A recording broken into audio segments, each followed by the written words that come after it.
First of all, I'm an idiot. We haven't been vlogging for a while.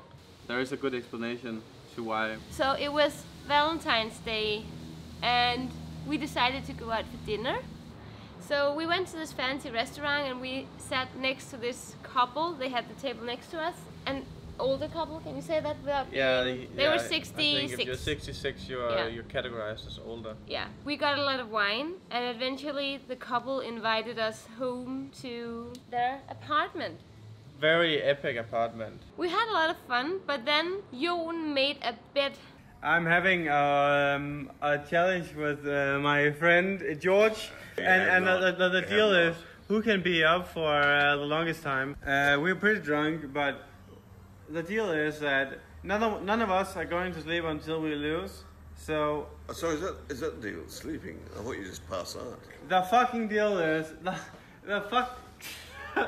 Fuck you, ball. The fucking deal is that we are gonna be up until one of us is gonna pass out, and I'm winning right now. This is George, by the way. Yeah, it's George, right? Okay. And who would make a bet with an Irish guy? Like a Viking alcoholic like me is also pretty solid drinker, so it was almost even. So it actually got so late that I went to bed while Joen and George were continuously drinking. Sorry, are you recording this? I'm recording. Look, you're gonna lose. Just go to bed. Go to bed because I'm gonna win. You are you're rambling. You're rambling. No, I'm just. You're rambling. Try and make it short. Where am I now? You just say like you love life. Are we recording? Come on. Okay, I'm actually an Irish man from Belfast who actually holds the longest fucking lunch record in VOC gases, 30 hours. We literally had gone through a full bottle of Bombay gin, a Jack Daniels, and a Chivas Regal. So around 10 o'clock, it was fair to say that I was particularly blind. I don't know if you even. He gets fucking on. He gets long-term fucking. Okay, I'm pretty drunk. Who's gonna sleep first? Who's gonna sleep first? Go to sleep, George.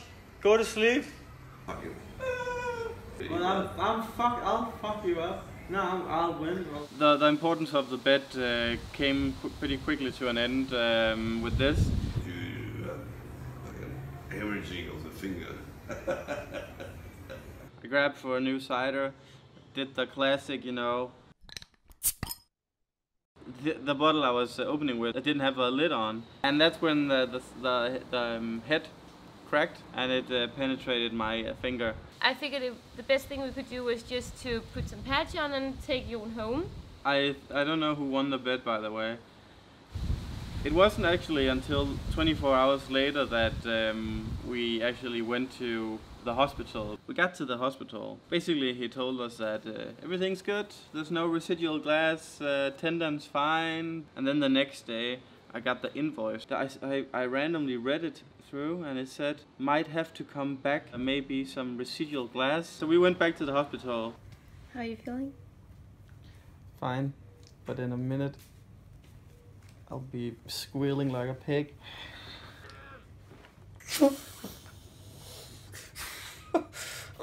It hurts. It's only 1 and 2. How did it go from a normal finger to a sweet potato in 1 injection, two injections? Oh my god. So Joen just went for a second x-ray of today to see if they could get the glass out. But on the ultrasound scanning that he just went to, they could see that the piece of glass is too tiny, that it doesn't even matter. It wasn't the glass, but on the other hand, on the ultrasound, it showed that the tendon was 90% lacerated. And which is a pretty big deal, because if you have a lacerated tendon, you won't be able to have the full function of your finger. Basically, I would lose the most important finger of all of my 10 fingers. Suddenly we were in a new situation because a torn tendon is it's of the essence time-wise.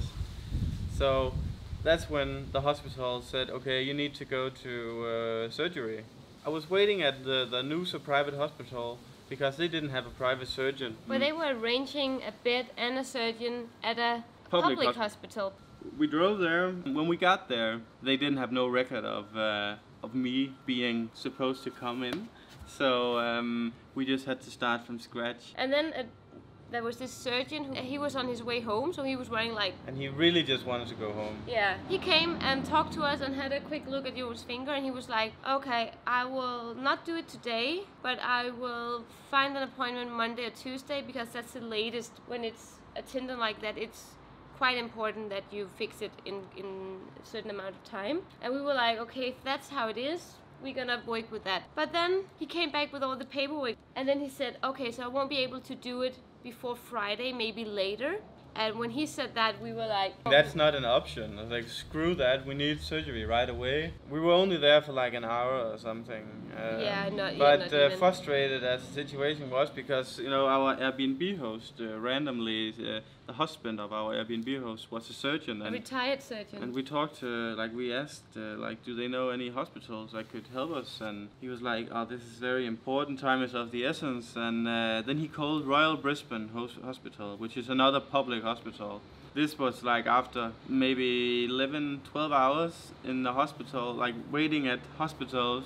And this, like, Brisbane was 120, 30 kilometers away. And like I was so tired, but like, okay, we have to go. We have to try going there then, because we might not get this fixed until Friday. We were there because we were told that there was a hand surgeon there working that night who could manage to fix Joen's finger. Yeah, that was the Airbnb husband who called Brisbane and said, "Is there anybody who can help this dude, me?" And they said, yeah. So we went there. Just send him. We went there, and oh my god. That was like a nightmare. It was like being sent to hell. Basically just started from scratch again. All the fucking paperwork and what's wrong, blah blah blah. And then we waited, how long? Five hours? Yeah. It was such a hopeless experience, because we came in and there was only like a few people in front of us, and yet like the whole emergency room kept being filled with people, and they came in before us. Drunk people mostly. Like somebody's like, oh, I hit my head on the table. 5 hours later, we finally talked to an emergency doctor. He was looking at our papers from the expert from Sunshine Coast. So he said that, okay, so you already seen a doctor. There's nothing more I can do then. So we just decided, okay, we're gonna drive back. We drove back to our Airbnb. There was also the height of the hopelessness. So we started being really, really frustrated, and that's when my amazing travel insurance came in effect. They solved everything. The only thing we knew were that we had an appointment with a GP, and she was pretty much the person who turned the situation upside down for me, at least. I just remember she was like, I have already found a hand surgeon, I'm gonna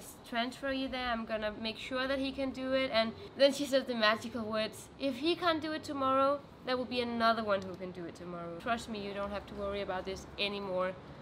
And it's like we burst out in tears at that point, because that was the level of hopelessness. Yeah. The surgeon was a private surgeon at a private hospital. Like going from the public hospital to the private hospital, it's like going from monkey class to business, business class on an airplane. From that on out, you know, I got the right surgery.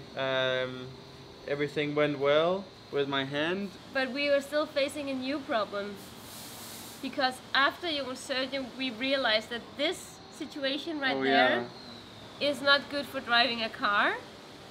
Well, actually, it's illegal to drive with one hand in Australia. So we were in Noosa with the car. The insurance had arranged plane tickets from Brisbane to Melbourne. Our problem was, okay, what do we do with this rental car? And I called the Thrifty, the rental car company. We can't drive the car to Brisbane, so can we drop it off here in Noosa? And it's like, yeah, you can drop it off, but there's a one-way fee of $1,600. Yeah. Then they offered us to take the car back to Brisbane instead. That was a pretty good solution, but then, like, how do we get the car to Brisbane? Well, then we found this towing company. He towed the car. And he took us with us. But it was like only $350 to get the car towed from Noosa to Brisbane, and we got the lift. So, and our insurance covered the lift. So basically, And then we checked in our luggage, and we had all our stuff. Like, we have so much luggage, and we're flying business class home, so you know we have way too much weight. And then she was so kind, because usually we had to pay like $70 per suitcase that was overweight. It would have been $170, Yeah. and she just scratched that. But I think that the only reason why they gave us luggage free was because when you're like disabled, like I am now, people are much more friendly. In Brisbane Airport, we got we got a wheelchair. It was so much easier to get around in the airport when you are in a wheelchair, and Amalie is pushing me. You need a wheelchair too, Amalie. Don't even record me. I'm so ill right now. The wheelchair life. We got into the plane, it left in time. 2 hours to go to Melbourne. But when we came to Melbourne, of course our suitcase is gone. With all Amalie's bags in it. So yeah, $15,000 missing. It wasn't there. The suitcase wasn't gone, they just forgot to load it on the airplane. Which is a positive thing, because now they will bring it for us tonight. But Joen was already trying to kill me because I packed the wrong bags in the suitcase. I said to you, all your bags are so expensive, you need to put them in. The Uber's here. The incredible thing was that of all the fucking suitcases on this plane, our suitcase was the only suitcase of all the suitcases where the bag tag was managed to come off. You know, the bag tags that you usually have to have a fucking blowtorch to get it off. So we got to Melbourne, and here we are. Joen's finger and arm is just as it is supposed to be after a surgery like that. But the thing is that even though surgery went fine and the last 2 checks went fine, it takes a lot of re-exercising to get back to normal with a finger where a tendon has been damaged. This leaves us with a new situation for the next few months, because I can't film. When I can't use my right hand, I can't film. But Amalie is gonna both log and edit. Yeah. So if the quality isn't as high as it has been in our latest vlogs, it's because I'm on board and I'm doing everything. A little challenge is never killed anybody, but what we certainly doesn't kill you make you stronger. We certainly didn't hope for this, and it also did put an abrupt stop to the road trip. But we did manage to get like a lot of amazing footage at the road trip. Like we have been some epic places, and the reason why you haven't seen them yet is of course because of this thing, because even though I'm editing, we are behind. We'll try to get back on the schedule, but it is difficult at the moment, but we'll do our best. Please don't unsubscribe, because we will be back. Please. This is also our last day in Melbourne, last day in Australia. Not for you guys, because we'll still have some videos coming up, not from Melbourne, but our road trip. I mean, if we're gonna turn around, usually you're the one who claps, so I'm gonna do it today. Okay. So, see you in the next video log. No time, better timing. Okay. 1, see you 2. in the next vlog. Again. Yeah, that was